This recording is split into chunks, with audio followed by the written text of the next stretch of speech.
M Santmat channel को subscribe करें, साथ ही घंटी को दबाकर ऑल नोटिफिकेशन सेलेक्ट करें।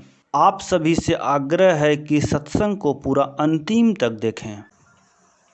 बोलिए प्रेम से श्री सद्गुरु महाराज की जय। श्री सद्गुरु महाराज की जय। श्री सद्गुरु महाराज की जय।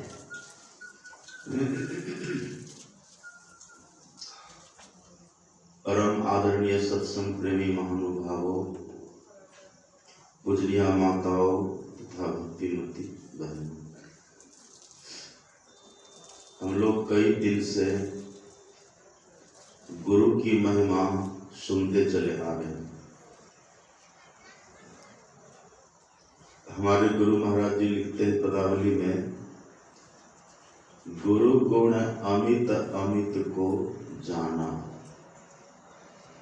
संक्षेप ही सब करत बखाना। गुरु का गुण अमित है। अमित का अर्थ जिसकी कोई नाप नहीं है। गुरु गुण अमित अमित को जाना। गुरु नानक देव जी महाराज कहते हैं, गुरु पूरे की बेअंत बड़ाई। बेअंत का अर्थ होता है जिसका कोई अंत नहीं है। जो पूर्ण गुरु हैं, सच्चे संत सद्गुरु हैं, ऐसे गुरु की महिमा का बखान करके कोई अंत नहीं कर सकता है। कबीर साहब कहते हैं, सतगुरु की महिमा अनंत, अनंत किया उपकार, लोचन अनंत उघाड़िया, अनंत दिखावन हार। अनंत गुरु की महिमा है। और गुरु कहने का भाव मेरा है संत सदगुरु। गुरु तो ऐसे गुरु कहते हैं जिससे कुछ सीखते हैं, उनको गुरु कहते हैं। लेकिन यहाँ सो भाव नहीं है, यहाँ है संत सदगुरु। कबीर साहब कहते हैं, सात गुरु संसार में, चेला सब संसार। पूरा संसार चेला है और सबको किसी न किसी रूप में गुरु मिला हुआ है। सबको गुरु है। रावण को भी रावण जैसा गुरु था। कोई चोर आज है, चोर को भी गुरु होता है। एक शराबी का भी गुरु है, जुआरी का भी कोई कोई गुरु होता है। यहाँ ऐसे गुरुओं की बात नहीं है। यहाँ संत सदगुरु की बात है। यहाँ गुरु की, सदगुरु की बात है। सदगुरु होते हैं कौन? कबीर साहब देखिए लिखते हैं, आप पढ़ेंगे। संत कबीर साहब कहते हैं, साहब से सतगुरु भय। साहब से सतगुरु। साहब किसको कहते हैं? कबीर साहब से पूछा, आप कहते हैं साहब से सतगुरु भय, ये साहब क्या होता है? ये तो किसी के नाम में साहब लगा देते हैं, फलाना साहब कह देते हैं ना। इधर भी कह देते हैं डीएम साहब, मास्टर साहब, प्रोफेसर साहब कह देते हैं। और आप कबीर पंथ में जाएंगे तो वहाँ सब जितने उनके अनुयायी होते हैं ना, सबके नाम में साहब लिखा होता है। ये साहब क्या होता है? तो जिसके नाम में साहब लगा वो सदगुरु हो गया। ये साहब क्या? कबीर साहब से पूछा, ये साहब किनको आप कहते हैं? तब कबीर साहब कहते हैं कि इसको साहब नहीं कहते हैं। तब संपुट माही समाया, सो साहब नहीं होए, सकल मांड में रमी रहिया, साहब कहिए सोए। संपुट का अर्थ होता है डब्बा, और संपुट का एक भाव है गर्भ। है? गर्भ। मतलब जो कभी मां के गर्भ में नहीं आता, अर्थात जिसका कभी जन्म नहीं होता, जो अजन्मा है, जो जन्म रहित है, ऐसा जो परम तत्व है, उनको कहते हैं साहब। संकट माही समाया सो साहब नहीं होए। मतलब जो मां के पेट में जाते हैं, जो किसी के गर्भ में जाते हैं, वो साहब नहीं हो सकता। अब कहिए, आप जिनको कहते हैं फलाना फलाना साहब, डीएम साहब, एसपी साहब, दरोगा साहब कहते हैं ना, कभी साहब कहते हैं मेरी दृष्टि में मैं इनको साहब नहीं कहता, तब किनको कहता हूं? कभी साहब कहते हैं जिनका कभी जन्म होता ही नहीं है, वो जो कभी मां के पेट में आता ही नहीं है, जो गर्भ में कभी समाता ही नहीं है, ऐसे को हम कहते हैं साहब। सकल मांड में रवि रहिया, मांड कहते ब्रह्मांड को, संपूर्ण ब्रह्मांड में जो रमण कर रहे हैं उनको कहते हैं साहब। तो कबीर साहब से किसी ने पूछा कि कबीर साहब, ब्रह्मांड की भी तो सीमा है। अगर हम कह दे ब्रह्मांड, तो ब्रह्मांड की भी तो सीमा है ना। और अगर ब्रह्मांड की सीमा है तो वह भी तो डब्बा ही हो गया। एक छोटा डब्बा है, एक बड़ा डब्बा है, बात तो वही है। और आप कहते हैं कि संकट माही समाया सो साहब नहीं हो। अब फिर कहते सकल मांड में, ये संपूर्ण ब्रह्मांड भी तो डब्बा कहीं समान है। ये छोटा डब्बा है और ब्रह्मांड बड़ा डब्बा है, ये कैसी बात है? तब कबीर साहब कहते नहीं नहीं, रहे निराला मांड थे। अब और खुलासा करते कबीर साहब, रहे निराला मांड थे सकल मांडता मान। साहब वो है तो संपूर्ण ब्रह्मांड में भर करके उनसे बाहर है, और संपूर्ण ब्रह्मांड जिनके भीतर रहता है, संपूर्ण ब्रह्मांड जिनके अंदर रहता है। रहे निराला मांड थे सकल मांडता मान। कबीर सेवे तास को, कबीर साहब कहते मैं उनका सेवन करता हूँ, मैं उनकी भक्ति करता हूँ जो ऐसे साहब है, जो कभी किसी माँ के उदर में नहीं आता, जो जन्म मृत्यु के चक्कर में नहीं पड़ता, जो अजन्मा है, जो अमृत है, जो अतीन्द्रिय सत्ता है, जो संपूर्ण ब्रह्मांड में भर करके सबसे बड़े है। ऐसे जो साहब हैं मैं उनको मानता हूँ। कबीर साहब कहते वही मेरी दृष्टि में साहब है। उसी साहब से सदगुरु है। अब देखिए कितनी बड़ी बात है। वही जो साहब है, हमारे गुरु महाराज इसको साफ किए और थोड़ा। हमारे गुरु महाराज कहते हैं जीव हित आप ही आवे, आप ही। आप मतलब वही ईश्वर परमात्मा, वो जीव के हित के लिए स्वयं आते हैं। वो जीव के कल्याण के लिए, जीव का उद्धार करने के लिए वो ईश्वर ने खुद चल करके आते हैं। कितनी अद्भुत बात है। एक तरफ तो कहते उनका जन्म नहीं होता है, और दूसरी तरफ कहते हैं कि उसी साहब से सदगुरु होते हैं। मतलब ये हुआ कि वो जो साहब हैं, जो सबसे निराले हैं, वह है निर्गुण निराकार। उसी से एक सगुण साकार प्रकट होते हैं, वही कहलाते हैं संत सदगुरु। सुन लेना बात, ऐसे सदगुरु की बात है। ऐसे ही तत्व है श्री कृष्ण, इसलिए कृष्ण को भी गुरु के रूप में देखा गया है।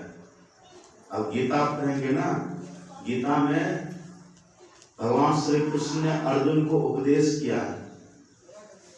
ये उपदेश कब किया है? जब अर्जुन ने श्री कृष्ण का शिष्यत्व ग्रहण किया है, तब किया है। पढ़िए गीता का दूसरा अध्याय। अर्जुन कहते हैं, कार्पण्य दोषोपहत स्वभाव पृच्छामि त्वां धर्म सम्मूढ़ चेता यस्याम निश्चितम ब्रूहि तन्मे शिष्यस्तेहं साधि मां प्रपन्नो। हे श्री कृष्ण, शिष्यस्तेहं, मैं आपका शिष्य हूँ, आप मुझे उपदेश करिए, मुझे कायरता के दोष से बचाइए। इसलिए कहते हैं कृष्णम वंदे जगत गुरु। राम को भी गुरु के रूप में देखा गया है, शिव को भी गुरु के रूप में देखा गया है। तुम त्रिभुवन गुरु वेद बखाना। ऐसे जो है कबीर साहब कहते हैं, वही साहब ही सदगुरु के रूप में आते, वही कबीर के रूप में, नानक के रूप में, बुद्ध के रूप में, सदगुरु महाराज जी के रूप में वही आते हैं। साहब से सदगुरु भये, वही साहब परमात्मा है, वही सदगुरु। इसीलिए उनके गुणों का कोई गान करके अंत नहीं कर सकता। गुरु गुण अमित अमित को जाना, उनके गुण को कोई गान करके अंत नहीं कर सकता। कल मैंने आपको सुनाया था, सुनिए ध्यान से, कल मैंने आपको सुनाया था, ऐसे संत सदगुरु, ऐसे गुरु का जो चरण है वो कैसा है? कमल की तरह। मैंने कल विस्तार से कहा था, चरण है कमल की तरह, और उनका वचन कैसा है? जासु वचन रवि कर निकर। उनका जो वचन है वो सूर्य किरण के समूह के समान है। और जिनका चरण कमल की तरह हो, इसकी मैंने पूरी व्याख्या कल करी थी, जो कल आए वो सुने। और जिनका वचन सूर्य किरण के समान हो, ऐसे जो संत सदगुरु हैं, ऐसे संत सदगुरु जिनके मन में, वचन में, कर्म में एकता हो, ऐसे जो सदगुरु होते हैं, ऐसे सदगुरु को ही कृपा का समुद्र कहा गया। कृपा सिंधु, कृपा को समुद्र कहते हैं। और मैंने कल कहा था ना, ऐसे सदगुरु को कृपा का समुद्र कह दीजिए, ज्ञान का समुद्र कह दीजिए, वैराग का समुद्र कह दीजिए, जो कह दीजिए, समुद्र है, कृपा के समुद्र है ऐसे सदगुरु। कृपा के समुद्र कहने का भाव क्या है? देखिए, हम कृपा चाहते हैं, सुनिएगा ध्यान से, हम लोग कृपा चाहते हैं। कैसी कृपा चाहते हैं? हमारे पास जो कृपा की चाहना है वो एक ही तरह की नहीं है। हमारे भीतर जो कृपा की चाहना है वो चाहना बदलती रहती है। कभी हम चाहना करते हैं कि ऐसी कृपा हो जिससे पुत्र हो जाए, करते हैं कि नहीं? या फिर आप ऐसी कृपा चाहते हैं, मन में होता है कि रोग हमारा ठीक हो जाए, होता है कि नहीं? या फिर ऐसी कृपा की चाहना करते हैं, होता है कि हमारा घर धन धान्य से परिपूर्ण रहे, होता है कि नहीं? चाहते हैं कि ना? या फिर हम ऐसी कृपा चाहते हैं कि हमारे शत्रु मिट जाए, हमारा कोई शत्रु न रहे, हम ऐसी कृपा की चाहना करते हैं ना? या फिर हम ऐसी कृपा की चाहना करते हैं कि हम मुकदमा जीत जाए, ऐसी कृपा की चाहना करते हैं ना? या फिर हम ऐसी कृपा की चाहना करते हैं कि हम सबसे अच्छी विद्या वाले हो जाए, हमारी जैसी विद्या किसी के भी पास न हो, हम ऐसी कृपा की चाहना करते हैं ना, या फिर हम ऐसी कृपा की चाहना करते हैं कि समाज में हमारी बड़ी प्रतिष्ठा हो। ये कितनी तरह की कृपा की चाहना हम करते हैं। हम बहुत तरह की कृपा चाहते हैं। सबके मन में रहता है कि ये कृपा मिले, ये कृपा मिले। धन नहीं है उसके लिए कृपा चाहिए, स्वास्थ्य नहीं है उसके लिए कृपा चाहिए, संतति नहीं है उसके लिए कृपा चाहिए, संपत्ति नहीं है उसके लिए कृपा चाहिए, घर में शांति नहीं है उसके लिए कृपा चाहिए। हम कितनी तरह की कृपाओं की चाहना करते हैं, बहुत कृपा हम चाहते हैं। और देखिए हम लोग हिंदू हैं ना, हम लोग हिंदू हैं, हम लोग वैदिक सनातन धर्मावलंबी हैं। तो हमारे यहाँ आप पढ़ेंगे धर्म ग्रंथों को, पुराणों को पढ़ेंगे तो महापुरुषों ने कृपा चाहने वाले के अनुकूल देवताओं का भी विभाग कर दिया है। देवताओं का भी विभाग है। यदि किसी के मन में ये हो, अगर किसी के मन में ऐसा भाव हो कि हमें विद्या मिले, तो किसकी पूजा करेगा? किसकी कृपा चाहेगा? बस सरस्वती माता, सब कोई जानते हैं। यदि कोई विद्या चाहते हैं, कोई विद्या की कामना करते कि हमें विद्या चाहिए, तो विद्या पाने के लिए हम सरस्वती की कृपा चाहते हैं, सरस्वती के पास हम जाते हैं। इसका मतलब यह है कि आप अगर विद्या चाहते तो माता सरस्वती के पास जाइए। माता सरस्वती के पास आपको धन नहीं मिलेगा, एक भाव यह है कि नहीं। और यदि आप धन चाहते तब कहाँ जाइए? उनके लिए अलग विभाग है, डिपार्टमेंट उसका अलग है। अगर आप धन चाहते हैं ना, तो धन चाहते अगर आप है तो फिर लक्ष्मी माता के पास जाइए,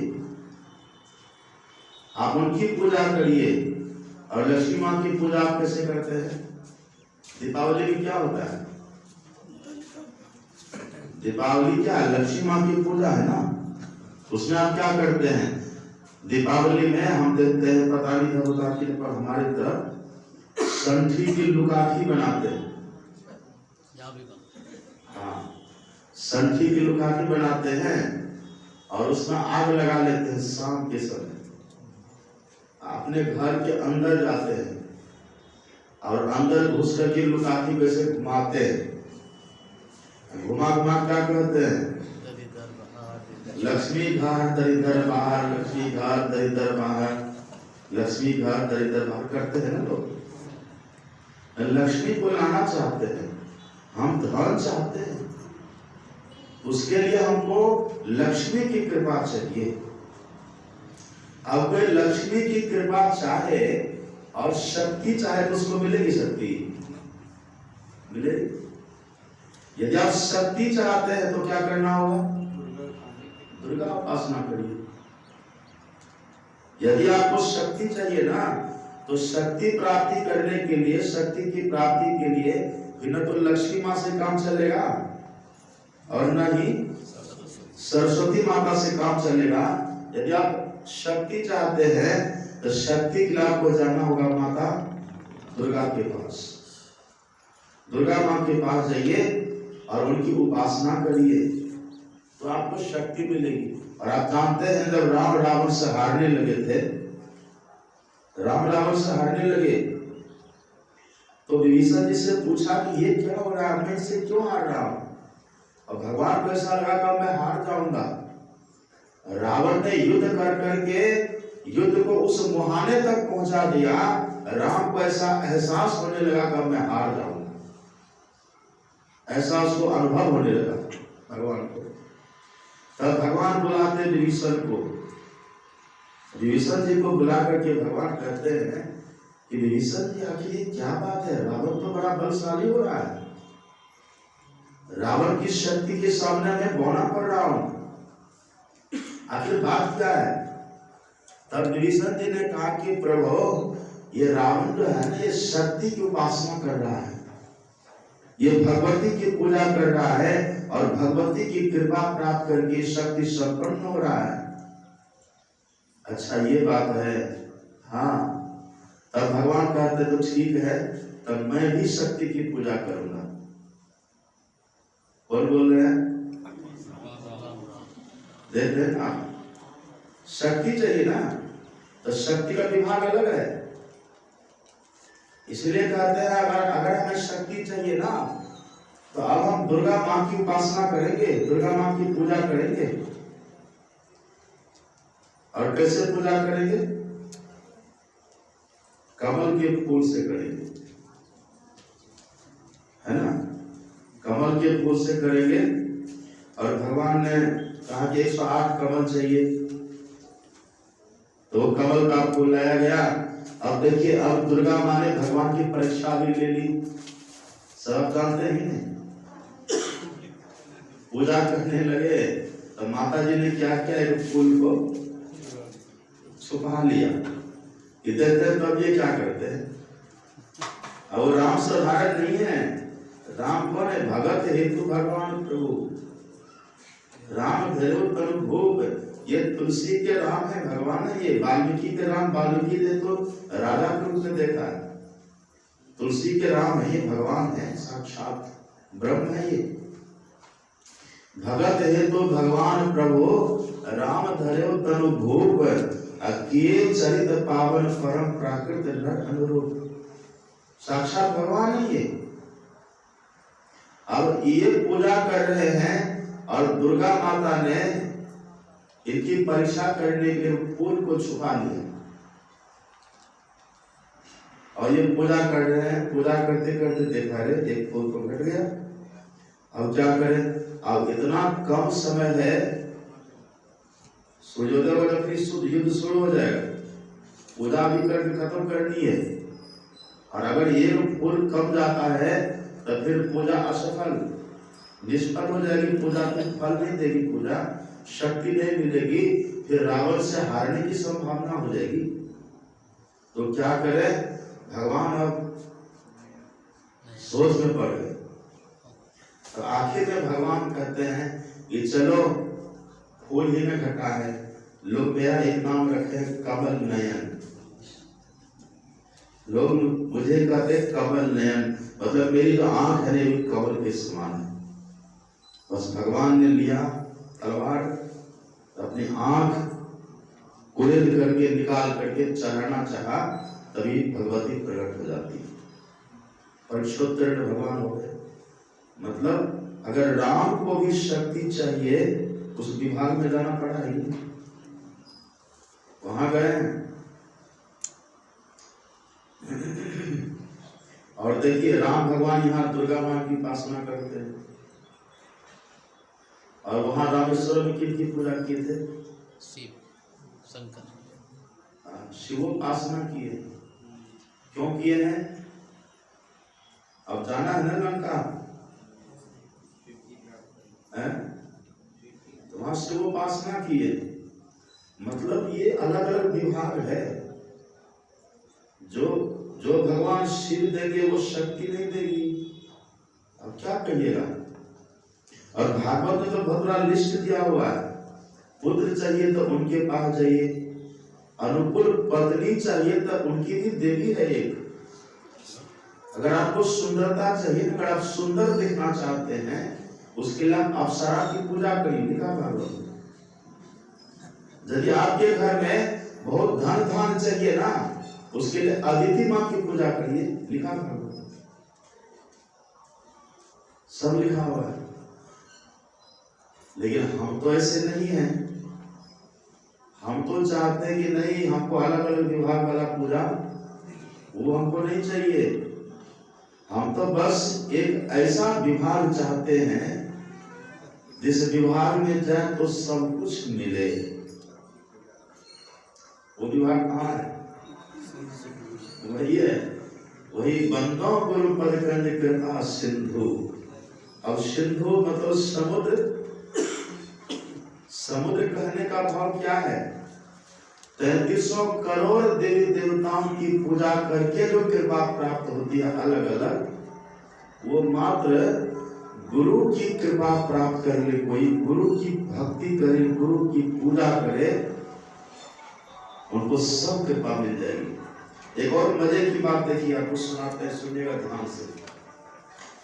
रावण को मारने के पहले भगवान ने किसकी पूजा की है? दुर्गा माँ की। नबी सुना है ना आपको? ये है बात सबको जानते हैं दुनिया में। रावण का वध करने के पहले राम ने शक्ति की उपासना की है, दुर्गा माँ की पूजा की है। पर आप भगवान से पूछिए, दुनिया तो उसे ही जानती है, दुनिया तो ही जानती है कि राम ने रावण का वध तब किया जब उसने शक्ति की पूजा करी है।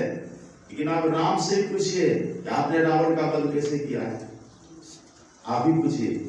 ये प्रश्न किया है माता कौशल्या ने किया है।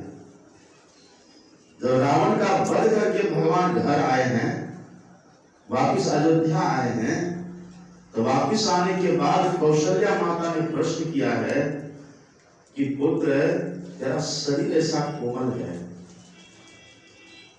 तुम्हारा चरण कोमल की तरह, कमल की तरह है, तुम्हारा हाथ कमल की तरह कोमल है, कमल नयन तुम हो, आंख तुम्हारी कमल के समान है, सारा अंग प्रत्यंग तुम्हारा कमल के समान कोमल है। और वो रावण जो अपने हथेली पर कैलाश को उठा लिया, वो रावण जो लोगों को रुला दिया, रुलाने वाला है, वो रावण जो बड़े बड़े देवता को अपने कैद में बांध करके रखा है, वो रावण जिसने शनिचर तक को कैद करके रखा है, शनि भगवान जानते हैं, ऐसा दुर्धर्ष रावण, अब तू इतना कोमल कैसे मारा उनको? ये शक्ति तुमको कहां से मिली? तो भगवान ने क्या कहा था? मैंने दुर्गा की पूजा की थी। वहां भगवान कहते हैं गुरु वशिष्ठ कुल पूज्य हमारे। देखिए, गुरु वशिष्ठ कुल, ये भी भगवान नहीं कहा कि हमने भगवान शंकर की पूजा करी, फिर पुल पर से उधर गए, फिर शक्ति माता की पूजा करी और फिर हमको वो मिला है। ये सब कुछ भगवान ने वर्णन नहीं किया है। जब कौशल्या माँ ने पूछा है, अच्छा राम कभी झूठ भी बोलते हैं क्या? आपको लग रहा है राम झूठ बोलते होंगे? राम झूठ अगर बोलते तो भगवान कहलाते? राम कहते थे, भगवान कहते थे, राम कभी दो बात नहीं करता, और राम जो कहता है वो करता है। और वो चौपाई तो सबको याद है ना, रघुकुल रीति, हाँ ये सबको याद है। ऐसे भगवान है। वो भगवान कहते हैं, जब कौशल्या माता ने पूछा, कहो तुमने कैसे मारा ऐसे रावण को, भगवान कहते हैं गुरु वशिष्ठ कुल पूज्य हमारे, तिनकी कृपा, तिनकी कृपा, हे माता उनकी कृपा से धनुष मारे, मैंने युद्ध में उस राक्षस का वध किया है। सब लिखा हुआ है। ये विभाग जगत भी अलग अलग है। पुत्र चाहिए तो उनके पास जाइए, पत्नी चाहिए तो उनके पास जाइए, संपत्ति चाहिए तो दूसरे के पास जाइए, कीर्ति चाहिए तो तीसरे के पास जाइए। सब विभाग अलग अलग है, लेकिन जहां सब कुछ एक साथ मिलता है, जहां जाकर के एक साथ हमको सब कुछ मिलने की संभावना है, वो दरबार एकमात्र है, संत सदगुरु का दरबार है। यहां आकर के पुत्र चाहेंगे तो पुत्र भी मिलेगा, यहां आकर के धन चाहेंगे तो धन भी मिलेगा, यहां आकर के अन्न धन धान्य चाहेंगे, अन्न चाहेंगे तो वह भी मिलेगा, यहां आकर के विद्या चाहेंगे तो वह भी मिलेगा, यहां आकर के शक्ति चाहेंगे तो वह भी मिलेगा। गुरु नानक देव जी महाराज थे ना, गुरु नानक देव जी महाराज, उस समय का जो सबसे बड़ा पहलवान था भारतवर्ष का, क्या नाम था उसका? मस्कनिया। जब गुरु नानक देव जी महाराज थे उस समय का जो सबसे बड़ा पहलवान था, जिसके सामने कोई टिकता नहीं था, वो मस्कनिया। और उससे पहले कोई लड़ता नहीं था, जो लड़ता था तो फिर वो बसता नहीं था, वो मर ही जाता था, उसको मार देता था। गुरु नानक देव जी महाराज जी के शिष्य थे, उन्होंने संकल्प किया हम गुरु जी का सत्संग अपने यहाँ कराएंगे, सदगुरु महाराज का सत्संग हम अपने यहाँ कराएंगे। और संकल्प तो ले लिया, संकल्प ले लिया, पर उसके लिए धन चाहिए ना, उसके लिए व्यवस्था करेंगे तो धन तो चाहिए, धन इसके पास था नहीं। उसी समय घोषणा होती है, वहां के राजा की घोषणा होती है, मस्कनिया से जो लड़ेगा और लड़कर के जो जीतेगा उसको इतना मोहर, इतना धन मिलेगा उसको, ये घोषणा होती है। और वो उनका जो शिष्य था, क्या नाम था शिष्य का? गुरु नानक देव जी का शिष्य था, वो कहते हैं, वो कह देते कि मैं उनसे लड़ूंगा, उससे मैं लड़ूंगा। तू कैसे लड़ेगा? हमको सत्संग करवाना है ना, पैसा तो है नहीं अपने पास। राजा की घोषणा की जो उसको लड़ने में परास्त करेगा, पछाड़ेगा, तो उसको इतना धन मिलेगा, उससे हम लड़ेंगे। ये बेचारा ऐसे गरीब डेढ़ का पहले से ऐसे लग करता था, अब ये कहा कि हम लड़ेंगे। अब गुरु सब बात जान रहे हैं, अंतर पथगामी अति निकामी अंतर्यामी है। अंतर्यामी का मतलब सबके भीतर की बात जानने वाले। तुम जानो उर्पुर सभी के, सबके उर्पुर की बात जानने वाले होते हैं सदगुरु, सब जानते हैं। ये संकल्प करता है कि हम लड़ेंगे, हम उससे युद्ध करेंगे, और चला भी गया लड़ने के लिए। अब उसका ये उसकी घोषणा थी कि जो लड़ेगा, अब ये गया तो लड़ना तो पड़ेगा। मस्कनिया देखता करे ये हमसे क्या जीतेगा, बड़े बड़े को हमने पछाड़ दिया, बड़े बड़े हमसे हार गए, ये कैसे जीतेगा। ये घोषणा थी तो लड़ना तो पड़ेगा। ये उससे लड़ते हैं, थोड़ी ही देर में वो जो था गुरु नानक देव जी महाराज का जो शिष्य था, थोड़ी ही देर में ऐसा दाव, ऐसा पेंच मारा, उसी को पटक दिया, उसको पटक दिया। अब वो जब गिर गया तो राजा पूछा, अरे तुमको ये पटक दिया? तब वो कहता ये अकेला नहीं है, ये जैसा दिख रहा है ना, ये ऐसा ही नहीं है, इसके पीछे कोई है।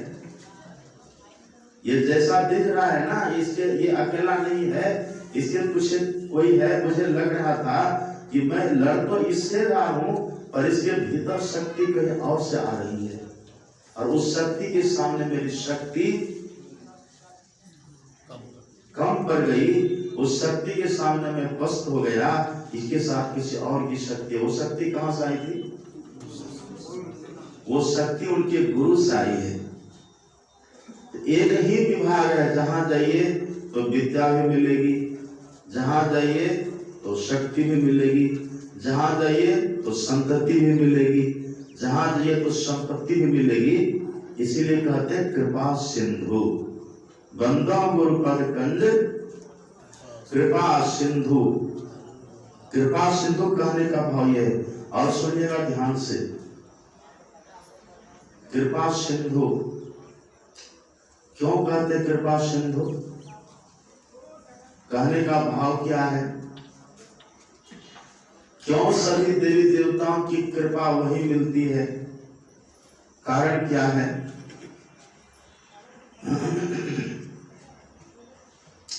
आप पढ़िएगा पदावली, हमारे गुरु महाराज जी लिखते हैं पदावली में,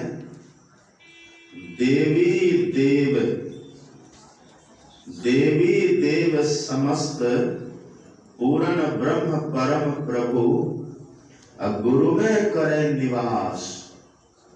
कहते हैं संत सब, ये सभी देवी देवता कहाँ वास करते हैं? सबके सब गुरु के भीतर निवास करते हैं। और देखिए जहां तक निवास की बात है ना, तो आपने सुना था ना पहले भगवान शंकर की वाणी। भगवान शंकर कहते हैं ध्यस्था सर्व विद्याश्च ध्यस्था सर्व देवता अध्यस्था सर्व तीर्थानि गुरुवाक्य न लभ्यते। इस मानव तन के भीतर ही सभी विद्या का वास है, सभी तीर्थों का वास है, और मानव तन के भीतर ही सभी देवता का वास है। तो वास तो हमारे भीतर भी है और वास सदगुरु के भीतर भी है, लेकिन हम में और उनमें अंतर क्या है? हम में और उनमें अंतर क्या है? देखिए मानव तन बड़ा विलक्षण है। ये मानव का शरीर बड़ा विलक्षण है। जिस मानव शरीर की महिमा का बखान खुद राम भगवान ने किया। पढ़ेंगे रामायण। भगवान ने प्रजाओं को बुलाया और प्रजाओं को बुला करके भगवान ने कहा कि हे मेरी प्रजाओं, बड़े भाग मानुष तनु पावा सुर दुर्लभ सब ग्रंथ ही गावा। सुर दुर्लभ, देवताओं को भी दुर्लभ मानव का तन है, बड़ा अद्भुत है मानव का तन। ये जो मानव का शरीर आप और हम सबका है, इसके कई तल हैं, कई तल हैं। जो डॉक्टर लोग होते हैं ना, तो डॉक्टर तो बस स्थूल शरीर को देखते हैं। वो कहीं उनको हार्ट दिखता है, कहीं किडनी दिखती है, सब दिखता है, स्थूल शरीर है हमारा। लेकिन संत महापुरुष स्थूल शरीर के भीतर में सूक्ष्म को देखते हैं, सूक्ष्म के भीतर में कारण को देखते हैं, कारण के भीतर में महाकारण को देखते हैं। वो उनका अपना ज्ञान है। अब पदावली पढ़िएगा, उसमें हमारे गुरु महाराज लिखते हैं पदावली में, गुरु महाराज जी लिखते हैं, तम प्रकाश और शब्द निःशब्द की कोठरी। तम कहते हैं अंधकार को, अंधकार प्रकाश शब्द और निःशब्द की कोठरी। सुन रहे हैं आप लोग? सुन रहे हैं नहीं? पंडाल यहाँ है ना सब हॉल में। कभी कल तन रहता है, मन भाग जाता है। तन रहता है यहाँ सत्संग में, मन भाग जाता है बाहर। और तुलसीदास जी से पूछा कि हम तो बराबर सत्संग में बैठे रहते हैं, सत्संग बराबर हम रहते हैं, फिर भी जो सत्संग का रंग चढ़ना चाहिए क्यों नहीं चढ़ा? यही उत्तर तुलसीदास जी ने दिया था, मन तो रमे संसार में तन साधुन के संग। मन को तो संसार में छोड़ दिए, मन से क्या क्या लोग सोचते हैं, और तन को सत्संग में बैठा करके रखे हैं, तो तन पर रंग चढ़ेगा नहीं। इसलिए सावधान होकर के, यहाँ आप लोग बहुत की संख्या में बैठे हुए हैं। राम भगवान की झोपड़ी में जब गए थे, राम भगवान जब गए थे माता सबरी की झोपड़ी में, और वहां पर भगवान ने नवधा भक्ति का उपदेश दिया था, तो वहां कितने लोग थे? श्रोता के लिए मां सबरी सामने बैठी है। तब वहां भगवान क्या कहते? सावधान, सावधान सुनो अधरु मन माही। सावधान होकर के सुनिए। तो माता सबरी के पास तो भक्ति की पराकाष्ठा थी। माता सबरी के लिए तो भगवान ने कहा था सकल प्रकार भगति दृढ़ तोड़े, लेकिन सामने तब भी भगवान कहते सावधान होकर के सुनिए। अगर मन जरा से इधर उधर हुआ तो फिर हम कहेंगे कुछ, समझिएगा कुछ, या फिर आपको रस नहीं मिलेगा, आप निरस दान करके बीच से उठ करके चल दीजिएगा। ऐसा होता है ना। आपने रासमणि का नाम सुना? रानी रासमणि थी। रानी रासमणि दक्षिणेश्वर में काली का मंदिर उन्होंने बनाया था। उसी मंदिर में रहते थे रामकृष्ण परमहंस, और बड़ा अच्छा भजन गाते थे। रासमणि कहती है कि ठाकुर ठाकुर कहती थी। एक भजन सुना, रासमणि का भजन सुना। तो ठाकुर कहते हैं कि ठीक है, रामकृष्ण परमहंस ने कहा ठीक है, सुनाऊंगा, तुम तैयार हो जाओ। अब तैयार हो जाओ तो अब सुनने के लिए तैयार होना है। अब वो समझ लिया कि हमको बढ़िया से सच समझ जाना है, अच्छी साड़ी पहन लिया, गहना जवर जो पहनना था वो पहन लिया। अब पहन करके तब बैठी है सामने, अब ये बैठे सुनाने के लिए। अब ये कहते ठीक है तैयार हो जाओ, मैं सुनाता हूँ। तुमने कहा ना भजन सुनाओ, तो मैं सुनाता, तुम तैयार हो जाओ। और तैयार होकर के बैठी है। उनकी अपनी समझ है ना, उनकी अपनी सोच है कि कैसे तैयार हो रही है, वो बैठी है। अब ये लगे भजन गाने, ठाकुर भजन गा रहे हैं, अब वो सुन रही थी। अब मन स्थिर रहता है, मन तो रमे संसार में भाग जाता है ना। इतने में रासमणी सोचती है, अरे फलाना ने मुकदमा कर दिया है, उसको कैसे जीतेंगे। इधर कहा दिया भजन गाने, इन्होंने कहा था तैयार हो जाओ मैं सुनाऊंगा। अब तैयार होने का मतलब उसने क्या समझा, अच्छा कपड़ा पहन लो, गहने जेवर पहन लो, फिर बैठो। नहीं नहीं, उन्होंने वही तैयार होने के लिए कहा था जो राम ने कहा था, सावधान सुनो, सावधान होकर के सुनो। लेकिन ये दूसरी बात समझ करके बैठी है सामने। आप सोच रहे कि फलाना मुकदमा कैसे जीतूंगी, मुकदमा कर दिया। ये जैसे उसके मन में होता है, उसके मन की बात रामकृष्ण परमहंस समझ गए। अब बीच में ही गाना छोड़ करके एक थप्पड़ मारा कनपट्टी में। कहा तुम्हारे बाप का नौकर है, अब माँ का नौकर है, तुम्हारा नौकर नहीं है। माँ मतलब काली माँ, हम काली माँ के नौकर हैं, तुम्हारा नौकर नहीं है। ये हमको बैठा दिया भजन गाने में कि मैं सुनूंगी, अब मुकदमा की बात सोच रही है। अब कोई साधारण तो थी, रानी है। अब रानी को थप्पड़ लग जाए, आप कहिए उनका वहां सेना है, सेनापति है, वो सहन करेगा। सब दौर आप पकड़ो इसको, रानी कहती नहीं कि मत पकड़ो, इसने मुझे नहीं मारा थप्पड़, इसने मेरे मन को थप्पड़ मारा।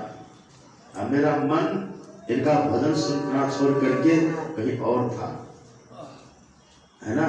ये होता है, इसलिए सावधान होकर के कि गुरु के भीतर सब देवता, सबकी कृपा कैसे रहती है। सबका विभाग अलग अलग है ना। शक्ति चाहिए तो किसी और के पास, विद्या चाहिए किसी और के पास, पर गुरु के दरबार में एक साथ क्यों सब मिल जाती है सब चीजें। इसका कारण बस यही है कि देखिए हमारे भीतर भी सब देवता है, गुरु के भीतर भी सब देवता है। शरीर उनका भी मनुष्य का है, शरीर हमारा भी मनुष्य का है, पर हम कहाँ हैं और वो कहाँ हैं, वो भी शरीर में ही है। कबीर साहब कहाँ थे, मानवीय के तन में थे। गुरु नानक कहाँ थे, मानव के ही तन में थे। हमारे गुरु महाराज जी कहाँ थे, मानव के तन में थे। हम लोग कहाँ हैं, मानव के ही तन में। कि इस मानव तन का कई तल है, तल। और हमारे गुरु महाराज कहते हैं इसी मानव तन में, इस मानव तन को कोठा समझिए। कोठा मतलब बिल्डिंग, मकान, महल समझिए। जैसे आप महल बनाते हैं, आपके महल में कई कमरे होते हैं ना। आप महल बनाते उसमें कई मंजिल है, फिर कई कमरे होते हैं। इसी तरह से आप पदावली पढ़िए, उसमें लिखा हुआ है तम प्रकाश, तम प्रकाश और शब्द निशब्द की कोठरी, और चारों कोठरिया अहि घट अंदर कोठरी। ये तो मानव तन है ना, इस मानव तन में 4 कोठरी है। कभी आपने सोचा ये बात, कभी सोचे इस मानव तन के भीतर में 4 कोठरी है, कभी सोचे ये बात, कितना अद्भुत है। डॉक्टर तो बस इतना जानता है कि इधर हार्ट है, इधर ये है, इधर ये, वो इतनी जानता है। यदि इसको कोई ऑपरेशन करके देखना भी चाहते क्या दिखेगा। और इसका तल है, एक स्थिति है इसके भीतर। ये तो मानव तन की वैचित्र यही तो है। तब ने कहा सुर दुर्लभ, ये देवताओं को भी दुर्लभ है। हम गाय को माता कहते, पर गाय के लिए ऐसा नहीं कहा है। सिंह बड़ा बड़ा कर्मी जानवर है, उसके लिए ऐसा नहीं कहा है। यहाँ तक कि देवताओं के शरीर के लिए भी ऐसा नहीं कहा है। राम खुद कहते, भगवान खुद बोल रहे हैं बड़े भाग मानुष तनु पावा, सुर दुर्लभ सब ग्रंथ गावा। क्यों ऐसा कहते हैं? यही इसीलिए कहते हैं इस मानव के तन में 4 कोठरी है। कौन सा कोठरी है? तम कहते हैं अंधकार को। आंख बंद करते आप क्या देखते हैं? कहिए, आंख बंद करते क्या देखते हैं? सब कोई अंधकार देखते हैं। आंख बंद करिए, सब कोई अंधकार देखते हैं। पढ़े लिखे हैं वो भी, अनपढ़ है वो भी, सब देखते। स्त्री है वो भी, पुरुष है वो भी, सब देखते हैं। शूद्र है वह भी, ब्राह्मण है वह भी, सब देखते हैं। अंधकार देखते हैं। इसी अंधकार को पहली कोठरी कहा है संतों ने। एक तो अंधेरी कोठरी तामे दियाना न बाती हो, अब बहिया पकड़ी जम ले चले कोई संग न साथी हो। इस कोठरी के ऊपर होता है सबके भीतर है। इस कोठरी के ऊपर में है प्रकाश की कोठरी। इसलिए वेद भगवान कहते हैं तमसो मां ज्योतिर्गमय। हे प्रभु, मुझे अंधकार से प्रकाश में ले चलो। सबके भीतर है। अब प्रकाश के ऊपर आप पढ़िए, उपनिषद में लिखा हुआ है हिरण्यमय न पात्रे न सत्य शापितम मुखम तत्वम कुशन पावरेनु सत्य धर्माय दृष्टि। ज्योतिर्मय पात्र है भीतर में, वही प्रकाश को प्रकाश की कोठरी है। उसके ऊपर में तीसरी कोठरी है इसी मानव तन में, जिसको कहा गया शब्द मंडल। शब्द की कोठरी है वो। विमल विमल अनहद ध्वनि बाजे, सुनत बने जाको ध्यान लगे। सिंगी नाद शंखत ध्वनि बाजे, अबुझा मन जहाँ केली करे। ये तरह तरह का शब्द सबके भीतर हो रहा है। आदो जलधि जीमूता भेरी निर्झल संभव, मध्य मर्दल सबका हो घंटा कहल जस कथा। अंत्य तो किंकिनी वंश बीना भ्रमर, ये सब सुनता है। आदो जलधि, जलधि कहते हैं हाँ, आदो जलधि जीमूता भेरी निर्झल संभव। निर्झर की आवाज, भेड़ी की ध्वनि, बादल की गर्जना, किंकिनी की आवाज, बंस बीना, भौरे का गुंजार, ये सब सबके भीतर हो रहा है। एक उसका दर्जा है, एक उसकी कोठरी है। उसको कहते शब्द की कोठरी। कोठरी है। उसके ऊपर में है निशब्द। क्या है वहां? निशब्द है। इसको सबसे ऊंचा कहा गया है। सबसे ऊंचा है निशब्द, और सबसे नीचा क्या है? सुनिएगा ध्यान से, सबसे नीचा क्या है?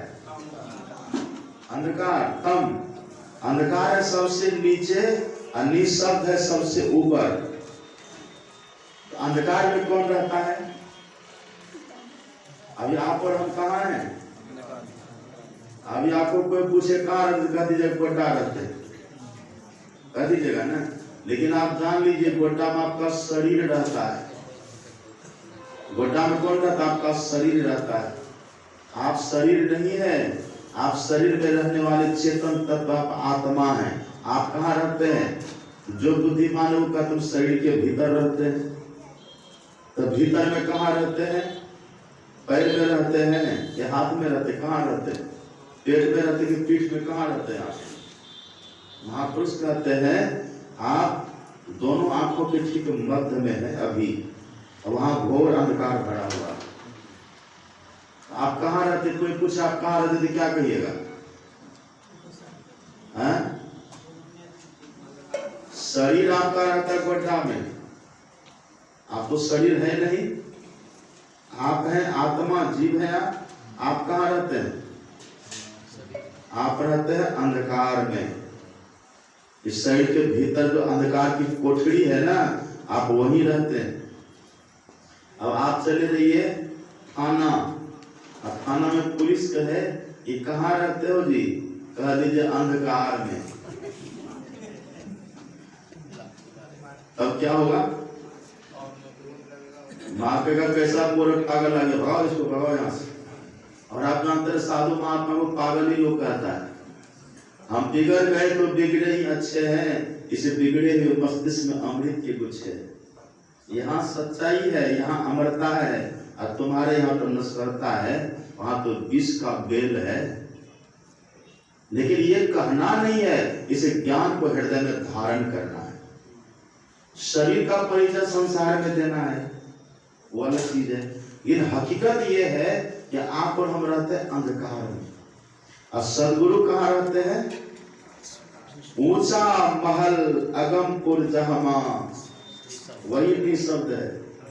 शरीर में सब खेल है। कबीर भी इसी शरीर में थे, राम भी मानव के ही तन में थे कि नहीं थे? कृष्ण भी मानव के ही तन में थे कि नहीं थे? लेकिन आखिर उतने विशेष क्यों थे? कहिए, इसी में है ना, इसी में स्टेज सबका अलग अलग है। इसी मानव के शरीर में रहने की स्थिति, रहने का स्थान सबका अलग अलग है। इसी मानव के तन में हम ये कहा है, हम सबसे नीचे में है। जेठ उतरी हेठ सूरत, सबसे नीचे में। पिंड में बासा करी, सबसे नीचे में हम है। हम अंधकार में हैं। अंधकार से ऊपर है प्रकाश। प्रकाश में कौन रहते हैं? आप जितने देवी देवता का नाम सुनते हैं, 3300 करोड़ देवी देवता, जितने देवी देवता का नाम सुनते हैं, वो सब आपके भीतर ही प्रकाश लोग जो है ना, प्रकाश की कोठरी, उसी में रहते हैं। मानो आपसे ऊपर है देवी देवता, बहुत ऊपर है हमसे। उनके ऊपर, देवी देवताओं के ऊपर जो शब्द मंडल है, वही है, उसमें ईश्वर कोटि के देवता रहते हैं। जैसे कहते हैं नारायण ब्रह्मा, नारायण विष्णु, ये कहते हैं ना, वही वैकुंठ है। वैकुंठ का मतलब जहां बुद्धि की कुंठा खत्म हो जाए, वो वैकुंठ है। तो बुद्धि की कुंठा, बुद्धि की अल्प समझ, अल्प धारणा, ये सब वहां खत्म हो जाती है। वहां पर बुद्धि पूर्ण विकसित कर जाती है। इसलिए उसको कहते हैं स्थित प्रज्ञ। प्रज्ञ मतलब बुद्धि, प्रज्ञा। उसको वहां जाकर कहते रितंभरा प्रज्ञा। लोग क्या क्या उसका नाम देते हैं, उसको लोग कहते हैं, बहुत तरह का नाम उसको देते हैं। वो वैकुंठ वही है। उसके ऊपर में है निशब्दम परमम पदम, जहां पर ब्रह्म परमात्मा का लोक है, वो वही स्थिति रहती। जो सच्चे संत सदगुरु रहते हैं, उनकी वो स्थिति रहती है वहां। इसलिए कबीर साहब कहते हैं, ऊंचा महल अगमपुर जहमा, संत समागम। कोई समझ रहे ना बात? अब सुनिएगा ध्यान से। गोटा के डीएम साहब है ना, यदि गोटा के डीएम साहब मैत्री दोस्ती कर लीजिए, तो गोटा जिला में जितने थाना हैं, अगर आपने गोटा के डीएम को अपना बना लिया, तो गोटा के जितने थाना के जो दरोगा साहब हैं, सब हमको सैल्यूट करें। हाँ ये बात समझ रहे ना? झारखंड के सीएम साहब दोस्ती कर लीजिए, तब डीएमओ सैल्यूट करें। तब तो जितने जिला है झारखंड में, जितने जिला के जितने डीएम हैं, वो सब आपके हो गए कि नहीं? अब एक क्या हेमंत सोरेन है ना यहाँ पे, हेमंत सोरेन जी एक बार कह देंगे दुमका के डीएम साहब को, देखो मेरा मित्र जा रहा है, तब देखना, तो क्या वो ना नुकर कर पाएंगे? उनके अंडर है ना वो। यदि आपने पीएम को अपना मित्र बना लिया, यहाँ तो पार्टीबाजी है ना, पर वहाँ पार्टीबाजी नहीं है। यहाँ तो थोड़ी पार्टीबाजी है ना। यहाँ वो कहते हैं हम बीजेपी के हैं, वो कहते हैं कांग्रेस के हैं, वो और के हैं, वो और कैसा लोग कह देते हैं ना। पर वहाँ सो बात नहीं है। वहाँ है, वहाँ अगर ऊंचे दर्जे में आप है, तो नीचे सब आपके हो गए। और संत पद से ऊंचा कोई पद हो, हमारे गुरु महाराज जी कहते हैं, संत पद से ऊंचा कोई पद हो मैं नहीं जानता। संत पद से ऊंचा कोई पद होता ही नहीं। संत पद कहिए, चाहे परम पद कहिए, चाहे केवल पद कहिए, चाहे राम पद कहिए, चाहे आत्म पद कहिए, वही पद है। और उस पद पर होते संत सदगुरु। उस पद पर रह करके फिर सबके साथ घूम रहे हैं। चलता फिरता ब्रह्म इसीलिए तो कहते हैं ना, इसलिए चलता फिरता ब्रह्म। सुने तो तुलसीदास जी क्या लिखते हैं, कृपा सिंधु, कृपा सिंधु का देता। आगे क्या कहते हैं, अगला जो शब्द है उस पर ध्यान दीजिए, क्या है कि सो गए आप लोग? नर रूप हरि। अगला शब्द है नर रूप हरि। इसका भाव क्या है? यह है वास्तव में हरि। कौन है ये हरि है वास्तव में। जो वो पद है ना, जो सबसे बड़ा पद है, इनकी पकड़, इनकी पहुंच वहां तक है, लेकिन है नर के रूप में, इसलिए कहा ये नर रूप हरि। तो चूंकि ये ऊंचे पद में, सबसे बड़े पद में है, तो नीचे के जितने हैं ना, सब इनके अंडर हैं, सब इनके अधीन है। और देखिए वेद में तो यहाँ तक लिखा हुआ, आप पढ़ेंगे वेद में यहाँ तक लिखा हुआ है, सुनिए ध्यान से। वेद में लिखा हुआ है, ब्रह्मा विष्णु महेश सहित 33 करोड़ देवी देवताओं की पूजा कर लेने के बाद एक की पूजा बाकी रह जाती है। ब्रह्मा विष्णु महेश सहित 33 करोड़ देवी देवताओं की पूजा कर लेने के बाद एक की पूजा बाकी रह जाती है, उसी का नाम है संत सदगुरु। सुनिएगा ध्यान से, क्या नाम है? संत सदगुरु। और जिनकी पूजा कर लेने के बाद ब्रह्मा विष्णु महेश सहित 33 करोड़ देवी देवताओं की पूजा हो जाती है, उसी तत्व का नाम है गुरु। इसको हम ऐसे भी अपने तरफ से अब हम कह सकते, तो लिखा है ना उधर, हम इसको ऐसे कह सकते हैं, ब्रह्मा विष्णु महेश सहित 33 करोड़ देवी देवताओं की कृपा प्राप्त कर लेने के बाद एक की कृपा बाकी रह जाती है। वो कौन है? अब तो सीधी बात है ना, वो है संत सदगुरु। आप कहेंगे कि बाबा जो सबकी कृपा मिल ही गई, तो गुरु की कृपा नहीं मिलेगी तो क्या होगा? तो क्या होगा? तो दुनिया का सब कुछ आपको मिल जाएगा, ये एक चीज नहीं मिलेगी। क्या नहीं मिलेगी? मोक्ष नहीं मिलेगा, पक्का। सब कुछ मिलेगा पर मोक्ष नहीं मिलेगा। ये मोक्ष जब भी मिलता है, ब्रह्मा का काम है संपूर्ण संसार का सर्जन करना, विष्णु भगवान का काम है पोषण करना, शंकर भगवान का काम है संहार करना, लेकिन जीव को बंधन से छुड़ा करके मोक्ष देना, ये काम एकमात्र संत सदगुरु का है, उन्हीं के हवाले है। इसलिए सबकी कृपा मिलने के बाद भी एक की कृपा बाकी रह जाती है, उन्हीं का नाम है संत सदगुरु। और सुनिए, जिनकी कृपा प्राप्त कर लेने के बाद, यहां ये कहा ना, जिनकी कृपा प्राप्त कर लेने के बाद किन्हीं की कृपा प्राप्त करना बाकी नहीं रहता, उन्हीं का नाम है संत सदगुरु। इसीलिए कहते हैं कृपा सिंधु।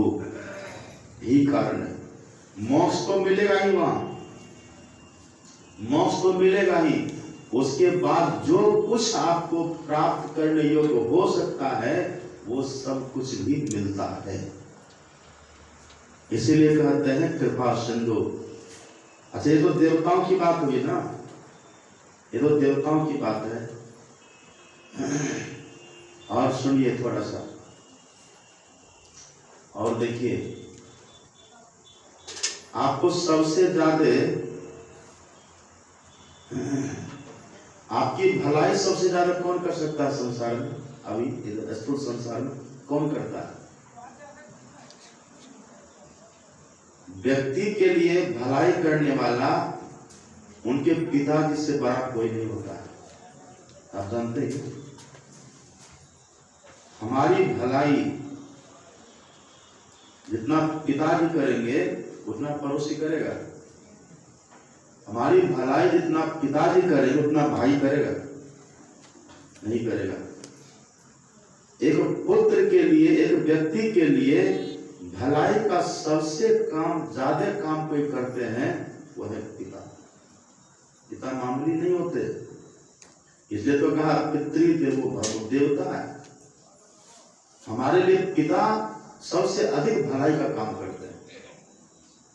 और आपको इस संसार में सबसे ज्यादा छोह करने वाला,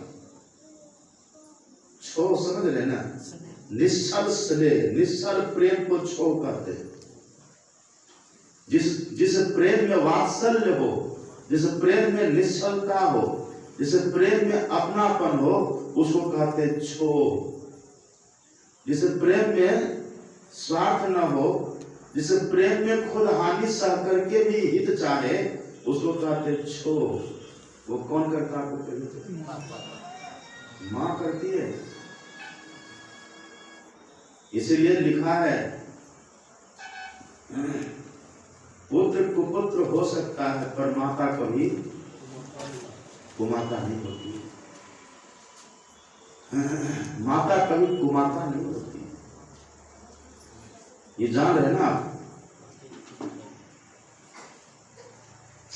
पिता से अधिक कोई भलाई नहीं कर सकता, मां से अधिक कोई छोड़ नहीं कर सकता। ये स्थिति है। एक बात कहिए, माता जी बहुत छोह करती है, सुनिएगा ध्यान से। माता जी बहुत छोह करती हैं। माता जी का प्रेम निस्वार्थ है, मानते हैं।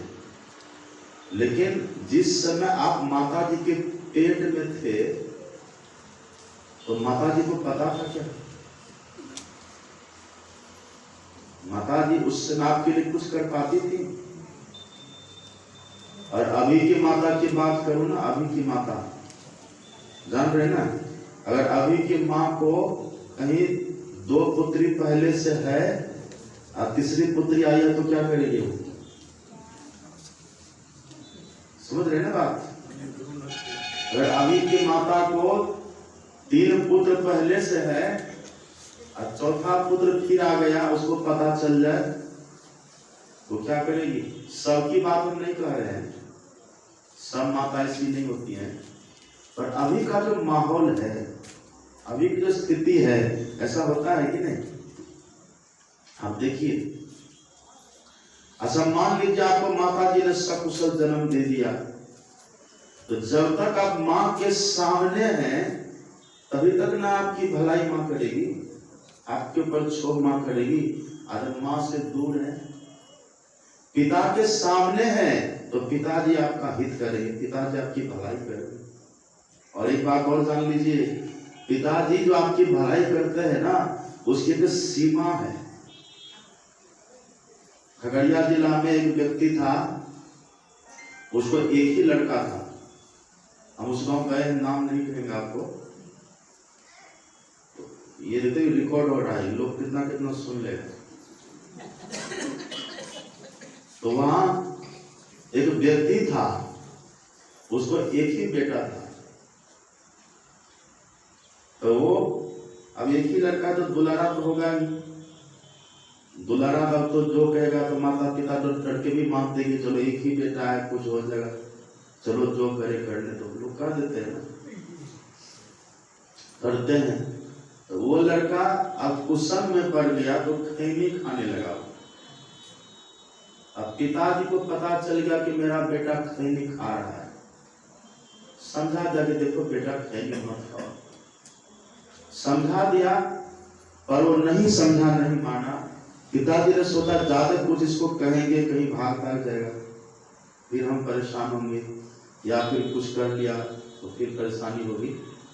ज्यादा कुछ नहीं कहा। अब धीरे धीरे, एक ही बेटा था, प्यारा था, तो पिताजी ने बहुत जल्दी ही सब कुछ उसके नाम कर दिया,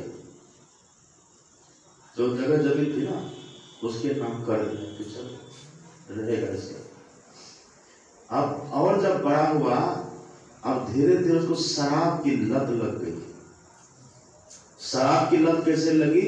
वो जिसके साथ जाता था ना, उसका जो साथी था, उसके साथियों ने सोचा ये तो पैसा वाला है, इसके नाम से सब कुछ है, जब ये पीना सीख लेगा तो फिर हम लोगों को पीने में सुविधा होगी। तो भी अपना चाहता है ना साथी मिले हमको भी, उसको सिखा दिया पीने के लिए।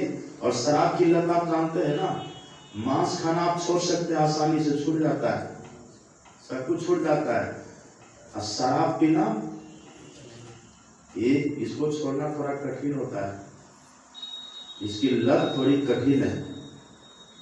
सिखा दिया और पीने लगा। अब पीने लगा तो जो पैसा होता था घर में सबको पीने में लगा दे, अकेले थे तब तो सबको पिलाता था। तो थोड़े दिन में उसका बहुत धन उसमें कम हो गया। अब फिर उसके बाद अब क्या करता था, वो जाता था शराब की दुकान पर, पार्टी देता था, पी लेता था, कहता जाकर पिताजी से ले लेना पैसा। अब ये होने लगा, अब कैसे करेंगे? तो अब जमीन बेचो, जमीन बेच बेच करके शराब पीने लगा। आखिर में पिताजी उससे तंग आ गए। ये भूल उससे ये हो गई थी, उसके नाम सब कुछ कर दिया था। लेकिन फिर अब वो फिर प्रशासन से मिला, पुलिस ऑफिसर जो से भी था उस सबसे मिल करके, अगर देखिए मेरा बेटा नालायक भी निकल गया, उसके लिए वो लिखित दे दिया कि आज से मैं अपने पुत्र का परित्याग कर रहा हूं, अब ये मेरा बेटा नहीं रहा। वो लिखित दे दिया। फिर जो करवाना तो करवा लिया। एक सीमा है कि नहीं? मेरा कहने को एक सीमा है कि नहीं इसकी? हाँ, एक व्यक्ति की हम कहानी सुने, वो बोतल ले लेता था, बोतल में से उंगली घुमाता रहता था, उंगली। तो पूछा क्या कर रहे जी? कहा कि इस बोतल में जमीन खोज रहे हैं। आप बोतल में फिर जमीन मिलती है? कहा 80 बीघा जमीन मेरा बोतल में घुस गया। मतलब क्या है? शराब पीती कर 80 बीघा जमीन बेच दी। एक सीमा होती है ना, पिताजी की भी सीमा होती है, माँ के स्नेह की भी सीमा होती है। वो उतने करेगी, पिताजी उतने ही करेंगे। एक संत हुए हैं चरणदास जी महाराज। कौन हुए? चरणदास जी महाराज। उनसे पूछा कि महाराज ये तो दुनिया ऐसे ही है, पिताजी ऐसे, माताजी ऐसे, ये सब है, तो इसका क्या आप कुछ आपका विचार है इसके बारे में? चरणदास जी कहते हाँ सुनो, सुनेंगे। चरणदास जी कहते हैं ये दुनिया का जो लोग हैं अड़ोसी पड़ोसी, इससे 100 गुना स्थान पिताजी का होता है, मामूली बात नहीं है पिताजी। और पिताजी से 100 गुना विशेष स्थान माँ का होता है। पितुसो माता 100 गुना, ध्यान देना, पितुसो माता 100 गुना, सुत को राखे प्यार। अब मन से भी सेवन करे तो सु डांटरू गार। पितुसो माता 100 गुना, सुत को राखे प्यार, मन से भी सेवन करे तन सु डांटरू। अब कहते माता से, उस माता से भी श्रेष्ठ, माता से हरि 100 गुना। हरि मतलब ईश्वर परमात्मा। माँ के पेट में जब हम थे तब माँ को पता नहीं था कि हम कैसे हैं। वहां पर जिसने भोजन पहुंचाया, रणपन व्याधि विपत्ति में वृथा डरहु जनी कोय, जो सहाय जननी जठर। जननी के जठर में एक अथर है जठर, माँ के पेट में, वही जठराग्नि होती है, जानते हैं ना? जठर में, जठर में जठराग्नि होती है जो खाए हुए अन्न को पचा करके विष्ठा बना देती है। वही जठर में जीव रहता, हम रहते हैं जब जन्म लेते माँ के पेट से आते। जो सहाय जननी जठर, वही गर्भाशय होता आसपास। जो सहाय जननी जठर, जो वहां पर सहायता करने वाले थे प्रभु, सो प्रभु गयो कि सोए। रण बन व्याधि विपत्ति में वृथा डरहु जनि कोय, और जो सहाय जननी जठर, सो प्रभु गयो की सोय। वो वहां सहायता करते हैं। इसीलिए चरणदास जी कहते हैं कि तुसो माता स्वगुना, सुत को राखे प्यार, मन से ती सेवन करे तन सूटा टरू गाय। अब माता से हरि स्वगुना, स्वगुना का मतलब तो आप समझ ही रहे होंगे। स्वगुना अब तिल से, अब देखिए हरि, अब तिल से स्व गुरुदेव प्यार करे, अवगुण हरे। पिताजी की क्षमता है ना, वो अवगुण नहीं हरेंगे तो छोड़ देंगे। माँ की क्षमता है, अवगुण नहीं हरेंगे तो छोड़ देंगे। और गुरु छोड़ते हैं क्या? गुरु कुम्हार, शिष्य कुंभ है, गरी गरी काढ़ है खोट, अब भीतर हाथ सहार दे। भीतर मतलब क्या हुआ? भीतर मतलब क्या? घुसा देंगे आप भीतर। भीतर का भाव क्या है? भीतर का भाव आपको और हमको पता भी नहीं चलेगा। गुरु कितना भीतर से स्नेह करते हैं वो पता है। उनका भीतर से स्नेह का हाथ होता है। हम लोग रोज गाते हैं ना पदावली में, सदगुरु करुण कर, सदगुरु करुण कर, तर ठहर धर में ही जावे पारे में। करुण कर, कर मतलब क्या होता है? हाथ। करुण मतलब करुणा, करुणा का हाथ। उनका करुणा का हाथ भीतर से रहता है। बाहर से तो आपको डांट डपट करेंगे, अगर सामने गुरु है तो डांट डपट करेंगे। यदि सामने नहीं है, आप ऐसे नहीं मान रहे हैं, सामने गुरु नहीं है या गुरु का शरीर छूट गया है, सामने नहीं है और आप थोड़ा लिप को छोड़ रहे हैं, तो गुरु थोड़ा दंड देंगे, थोड़ी ऐसी सजा देंगे आपको कि आप फिर से रास्ता पर आइएगा। आप बात नहीं मान रहे हैं ना, थोड़ा माथा में दर्द दे देंगे। उससे भी आप नहीं संभलेंगे ना, तो और थोड़ा बड़ा रूप दे देंगे। उससे भी नहीं संभलेंगे ना, तो समाज में आपकी मान हानि करवा देंगे। उससे भी आप नहीं संभलेंगे ना, तो कुछ ज्यादा करेंगे। उतना करने के बाद भी उनका पीछे से करुण कर आता है। सुन रहे बात? करुण कर उनका पीछे से आता है। भीतर हाथ सहारते, बाहर मारे चोट। वो चोट अगर सामने है तो डांट डपट करेंगे, मारपीट करेंगे, और भीतर से करुणा। और गुरु कभी नहीं छोड़ते हैं, इतना जान लीजिए। जहां दुनिया का, मैंने पहले दिन ये बात कही थी ना, भगवान शंकर कह रहे हैं, आप याद करिए पहले दिन की बात। पार्वती माता ने प्रश्न किया था ना कि प्रभु आप क्यों प्रणाम करते हैं गुरु को? तो भगवान शंकर ने कहा था, अब याद करिए, मैंने सुनाया था, एक एव परो बंधुर विस्मय समुपस्थिते गुरु सकल धर्मात्मा तस्मै श्री गुरुवे नमः। भगवान कहते हैं देवी, जो गुरु है विषम परिस्थिति में, संकट के क्षण में उनके सिवा कोई सहयोग करने वाले नहीं होते। गुरु सभी धर्मों की आत्मा होते हैं, इसलिए मैं गुरु की वंदना करता हूँ, गुरु का नमन कर रहा हूँ। कौन बोलेगा? भगवान शंकर कह रहे हैं। इसलिए गुरु कभी त्याग करते ही नहीं है। और मैंने आपको कल कहा था, राम के पास दो शक्ति है, एक है अनुग्रह की शक्ति, दूसरी है विग्रह की शक्ति। कृष्ण के पास दो शक्ति है, एक है अनुग्रह की शक्ति, दूसरी है विग्रह की शक्ति। सबके पास ये दो शक्ति होती है। एकमात्र संत सदगुरु ऐसे होते हैं जिनके पास केवल अनुग्रह की शक्ति होती है, बस। वहां विग्रह है ही नहीं।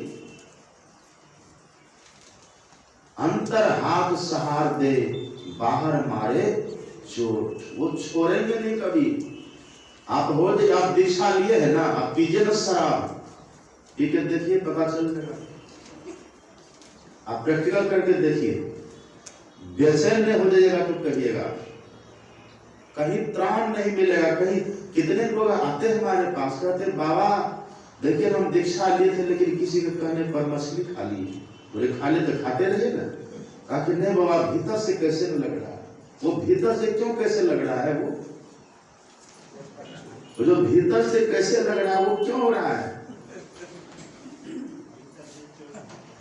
बाहर भीतर हाथ हो रहा है।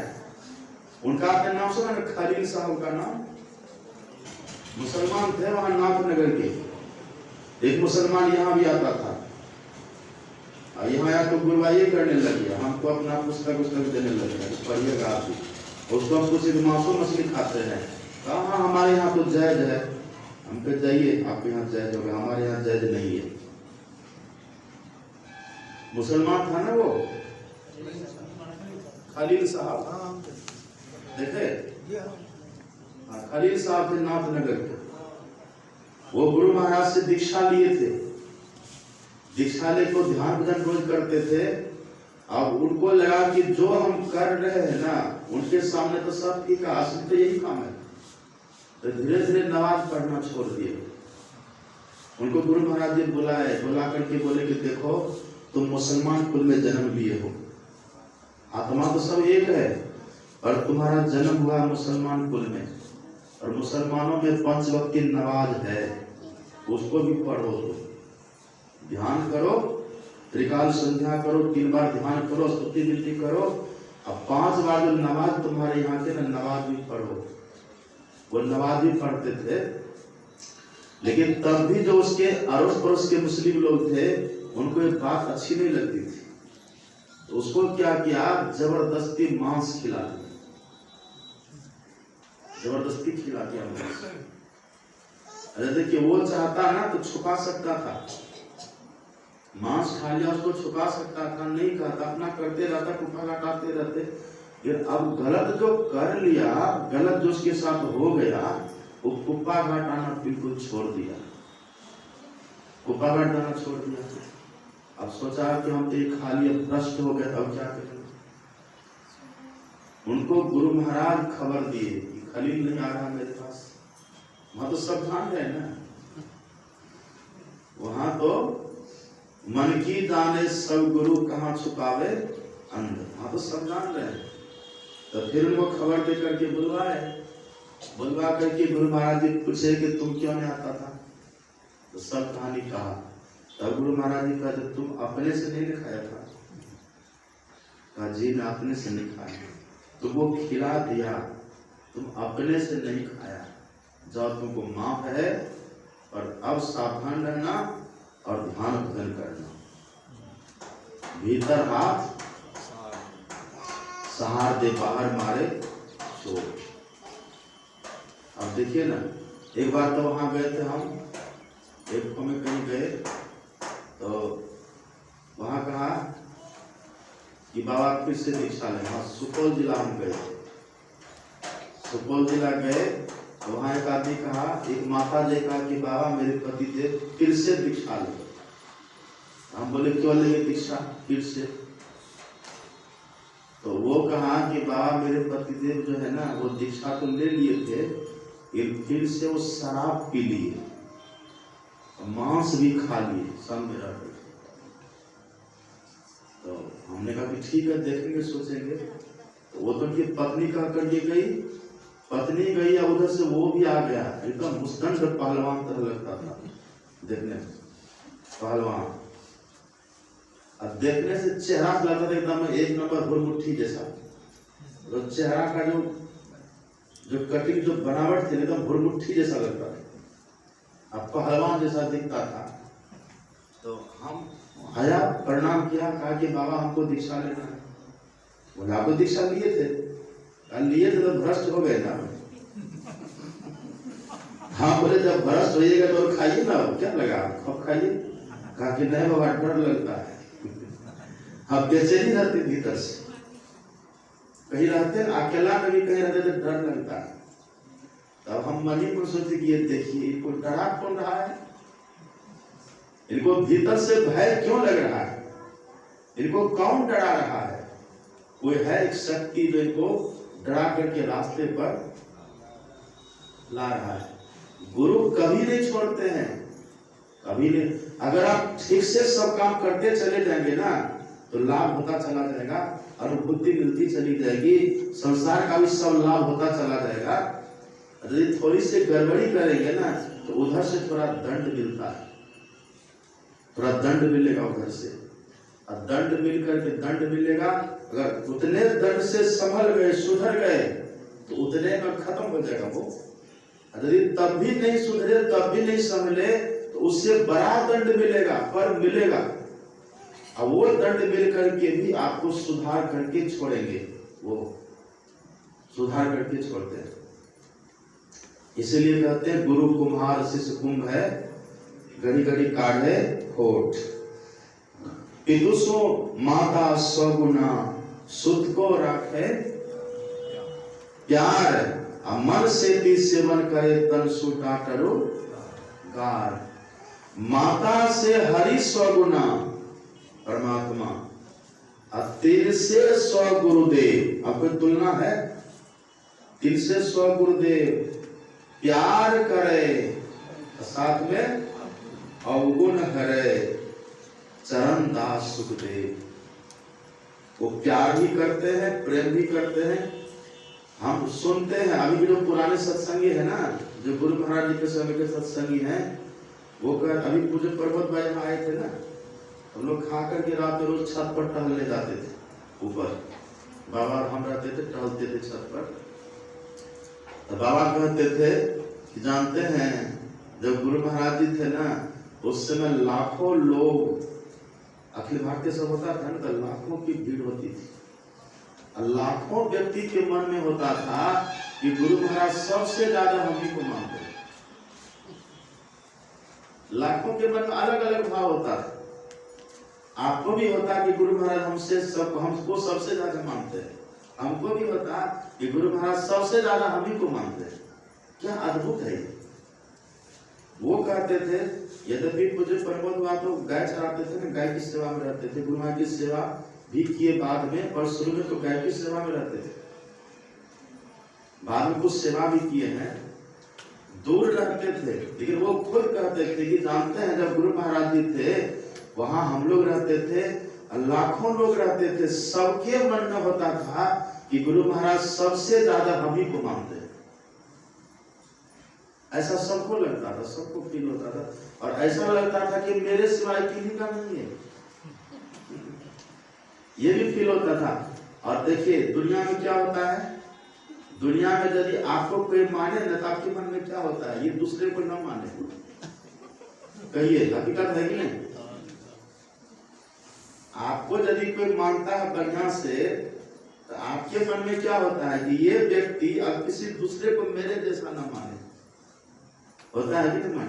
लेकिन यहाँ सो नहीं होता है, यहाँ होता है कि हमारे गुरु महाराज को सब माने, तब प्रचार हो रहा है, इसलिए प्रचार हो रहा है। तो ये कितना उदार भाव है। इसीलिए कहते हैं गुरु कृपा के समुद्र है, कृपा के समुद्र। वहां कृपा के सिवा कुछ है ही नहीं। कल मैंने कहा था ना, पानी का समुद्र है तो पानी के सिवा कुछ नहीं, दूध का समुद्र है तो दूध के सिवा कुछ नहीं है, वहां दधी का समुद्र है तो दधी के सिवा कुछ नहीं है। ऐसे कृपा का समुद्र है तो कृपा के सिवा कुछ भी नहीं है। आपको गुरु महाराज की कृपा में माता की भी कृपा की झलक मिल जाएगी। आपको गुरु महाराज की कृपा में पिताजी की कृपा की भी झलक मिल जाएगी। अद्भुत है। गुरु की कृपा में आपको दुर्गा की कृपा की भी झलक मिल जाएगी। शक्ति है ना। गुरु की कृपा में आपको विद्या की कृपा की भी झलक मिल जाएगी, सरस्वती की कृपा की झलक मिल जाएगी। आप पदावली पढ़िए, हमारे गुरु महाराज क्या लिखते हैं, सुनिए ध्यान से। पदावली में हमारे गुरु महाराज जी लिखते हैं, माताओं ते बड़ी, साफ लिखा हुआ है, कोई लाग लपेट नहीं है। माताओं ते बड़ी छोह करे नित, अब पिताओं ते अधिक भलाई। माताओं ते बड़ी छोह करे नित, अब पिताओं ते अधिक भलाई है। अब कुल मालिक ते बड़ी कृपा धारे। कुल मालिक मतलब परमात्मा ईश्वर। कुल मालिक होते बड़ी कृपा धारे, गुरु सम नाही सहाय। गुरु के समान सहाय करने वाले और कोई नहीं है।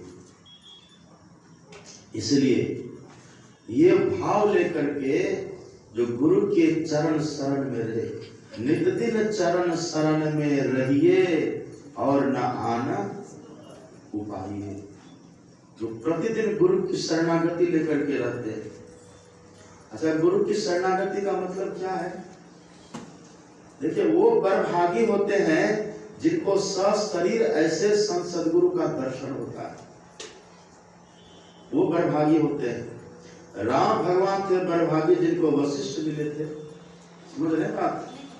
कृष्ण भगवान थे बड़भागी जिनको महर्षि गर्ग मिले थे। अर्जुन थे बड़भागी जिनको भगवान कृष्ण मिले थे। हनुमान थे बड़भागी जिनको राम मिले थे। पार्वती थे बड़भागी जिनको शिव मिले थे। ये सब है ना? हाँ, भगवान शिव मिले थे उनको। धर्मदास जी थे बड़भागी जिनको कबीर मिले थे। गरीबदास जी का नाम आपने सुना? गरीबदास जी का नाम, गरीबदास जी ग्वाला थे, गाय चराते थे। एक बार गाय चरा रहे थे, उसे छोटे थे बच्चे, अभी गरीबदास जी महाराज छोटे। कबीर साहब प्रकट होते हैं, उसमें उनका शरीर छूट चुका था। कबीर साहब प्रकट होते हैं, अब प्रकट होके जाते हैं गरीबदास के पास। गरीबदास से कहते हैं कि बेटा इधर सुनो। गरीबदास जी संस्कारी थे, देखा कोई महापुरुष है, संत हैं, दिव्य हैं, भव्य हैं, तो चले गए पास में। कहा बेटा मुझे भूख लगी है। कहा ठीक है, कुछ खिलाऊं आपको? कहने ने खाना नहीं है मुझे। कहा तो? कहा मुझे दूध पीने का मन करता है। तो कहा ठीक है, मेरे पास गाय है, दूध पिला देता हूँ। कहा किस गाय को दूहेगा? देखिए मेरे पास तो बहुत सी गाय है, जिसका भी दूध पिला दूंगा। कहा तो नहीं, हम गाय का दूध नहीं पिएंगे। कहा तब? कहा हम बछिया का दूध पिएंगे। अब संत की अपनी मौज होती है। कहा हम बछिया का दूध पिएंगे। कहा बाबा कैसी बात आप करते हैं, बछिया दूध कैसे देगी? कहा दे देगी बेटा। कहा कैसे देगी? कहा तुम दूध निकालो। ठीक है, देखते हैं। अब संस्कार तो पहले का था ही, एक बछिया के पास जाते हैं, लोटा लिए, पात्र, अब बछिया का जैसे दूध निकालने लगे, दूध निकलने लगा। दूध निकला, हाँ ये दूध हम पिएंगे। कबीर साहब वो दूध ले लेते हैं, अब पिए, आधा पिए। तब आधा तुमको पीना होगा। ठीक है दीजिए, हम भी पी लेते हैं। संस्कारी तो थे पहन लेते, आधा दूध कबीर साहब पी लेते और आधा दूध उनको दे देते हैं पीने के लिए। वो दूध क्या था? वो तो संत कबीर का प्रसाद था, कृपा थी। सबरी जो खिखिरनी थी, जूठा में स्नान क्या था, लोटपोट क्या था, तुम्हारी सुन रहे हैं, जानते हैं ना बात? ये तो साक्षात कबीर साहब थे। वही जो दूध पिया, उसी में क्या चमत्कार उसको हुआ। गरीब ऐसा सतगुरु मिल गया, सुरत सिद्ध की शैल। अब बदर पौड़ी पट खोली के ले गया झीनी गैल, कहां से कहां पहुंचा दिया। धन्य थे गरीबदास जी महाराज जिनको मिल गए कबीर साहब प्रत्यक्ष। ऐसे बड़भागी होते हैं। अभी देखिए ना, कुछ प्रबोध आए थे, पढ़े लिखे नहीं, अंगूठा छाप है, लेकिन आपने सुना उनका प्रवचन? उनके प्रवचन में कितने लोग आते थे, लेकिन हमारे में देखिए अभी उनमें रस है। क्यों है? अब 22 आने वाले कुछ भगीरथ होगा, देखिएगा कुछ भगीरथ आप देखे कि नहीं? जैसा आपका बाल काला है ना, सब बाबा काले हैं, लेकिन उस काले में रस इतना है, आप तृप्त हो जाएंगे। वो रस कहां से उतरा है? वो किसी गुफा में जाके साधना किए हैं, बस चरण दबाए हैं, उनका स्पर्श किए, उनका चरण दबाए हैं, उनको भोजन कराए हैं, उनकी सेवा किए हैं। सेवा का फल ये मिला। काजल की तरह काले हैं, लेकिन रस इतना है कि आप तृप्त हो जाएंगे। देखिएगा ना, 22 तारीख को आने वाले हैं। जो अनजान व्यक्ति पहली बार देखता है ना बाबा को, कहते कहाँ आ गए। जब थोड़ी देर वहां पर बैठता है, बाबा की बात को सुनता है, जब रस की वर्षा होती है, ये तो दिख कुछ रहा है कुछ और।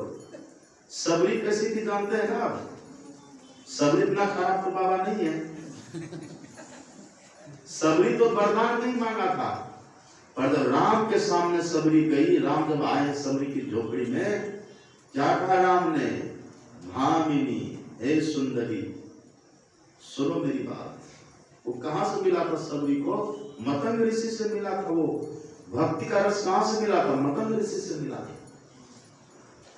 वो कोई बड़भागी होते हैं जिसको संत सदगुरु का प्रत्यक्ष में दर्शन हो, उनकी दीक्षा मिले। यहाँ कोटा में भी बहुत ऐसे लोग हैं जो गुरु महाराज से डायरेक्ट दीक्षा लिए, बहुत ऐसे लोग हैं। उनका जीवन देखिए तो आपको थोड़ा अलग जैसा लगेगा। एक आते हैं गुनावती माता जी यहाँ आई है कि नहीं? सुबह आई थी, वो गुरु महाराज से दीक्षा लिए। मेरे भी गाँव में, हाँ मेरे भी गाँव में कई लोग ऐसे नहीं बट, और यहाँ भी कुछ लोग। आप किससे दीक्षा ली? है देखिए चुनचुन बाबू, चुनचुन बाबू गुरु महाराज से दीक्षा लिए। पूज्य बाबा भी तो महापुरुष स्वामी जी महाराज, उनसे दीक्षा लिए, गुरु महाराज से दीक्षा लिए। चुनचुन बाबू पक्षी के तरफ चुनचुनाते रहना, कोई रोम न कोई सो, साइकिल चला खन करते रहते। तो वे बड़भागी होते हैं। अब देखिए इनकी थोड़ी साधना में कमी रह गई, तो जैसे दीक्षा लिए थे उसी समय उस तरह से जोर जबरदस्ती कर लग जाते, इनकी भी वो स्थिति होती है जो आज प्रबुद्ध बाबा की स्थिति है, कुछ भगीरथ बाबा की स्थिति। इन थोड़ा फिसल गए, नहीं इतना कर सके, कर रहे हैं पर वो उतना नहीं कर पाए ना।